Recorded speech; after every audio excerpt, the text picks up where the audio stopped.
Olá, tudo bem?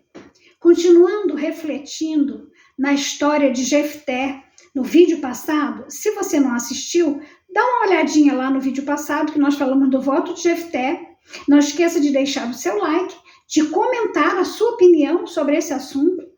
E se você não é inscrito, se inscrever no canal, deixar o seu like e compartilhar com outras pessoas os assuntos bons para a gente refletir como o Senhor age conosco e como nós devemos agir com o Senhor, tá certo? Aqui eu tenho um conteúdo muito interessante que fala a respeito, são duas opiniões a respeito do que aconteceu à filha de Jefté. O primeiro diz assim, olha, ela foi oferecida em sacrifício. Estes são alguns dos argumentos usados em favor da primeira posição, ou seja, de que ela foi oferecida em sacrifício. Jefté prometeu oferecer em holocausto. O texto diz claramente que ele fez à filha segundo o voto que ele tinha feito. Não há indicação no texto de que ela tenha sido dedicada ao serviço do Senhor, como aconteceu com Samuel. Por que seria estabelecido o costume de lamentar seu destino caso ela tivesse ido servir ao Senhor? Não teria por que lamentar, não é? E o texto diz que houve lamentação pelo que havia acontecido, não é?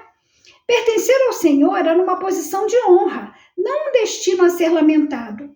A dor de Jefté e de sua filha indica que ela teve um destino lamentável, não uma posição de honra. Esta tem sido a posição da maioria dos estudiosos. E o que você acha? Você acha que realmente ela foi poupada ou não? Agora, a segunda posição diz o seguinte, ela não foi oferecida em sacrifício.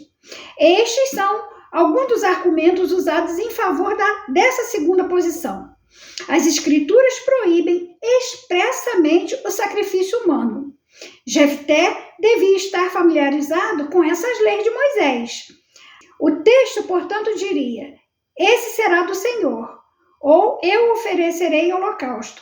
O texto não diz que ele sacrificou, mas que ele fez segundo o voto que tinha feito. Ele fez com a filha segundo o voto que tinha feito. Ela chorou porque jamais se casaria, não por ter sido condenada à morte.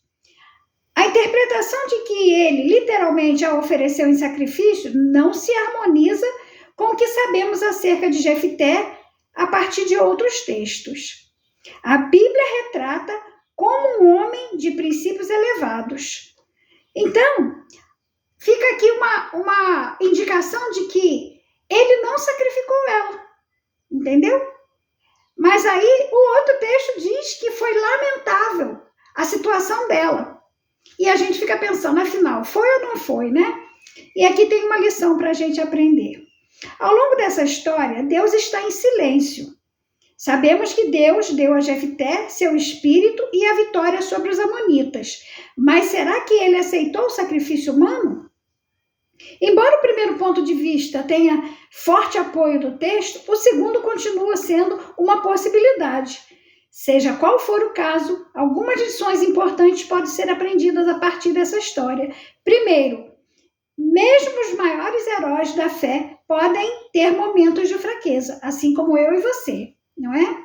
Fraqueza humana, pecaminosa, como ele teve antes de ir para a batalha. Aguardamos o momento em que a natureza humana pecaminosa será transformada, a vinda do nosso Senhor. E, em segundo lugar, os votos que fazemos a Deus não devem ser barganhas para comprar o favor de Deus, que não pode ser adquirido com boas obras, dinheiro ou votos especiais. E, em terceiro lugar, devemos nos certificar de que os nossos votos correspondem à vontade revelada a Deus, e uma vez que os façamos, devemos cumpri-los. Os votos devem ser cuidadosamente pensados e não feitos de maneira precipitada. E é isso que aconteceu aqui na história de Jefté. Ele desejava tanto vencer os amonitas que ele fez aquele voto e gerou esse questionamento aqui. Então, eu espero que você tenha a sua opinião, leia esse texto e deixe o seu comentário. O que você acha que aconteceu com a filha de Jefté segundo as Escrituras Sagradas, ok? Deixo aqui um grande abraço para você, um beijo no seu coração, fica com Deus e até o próximo vídeo. Tchau!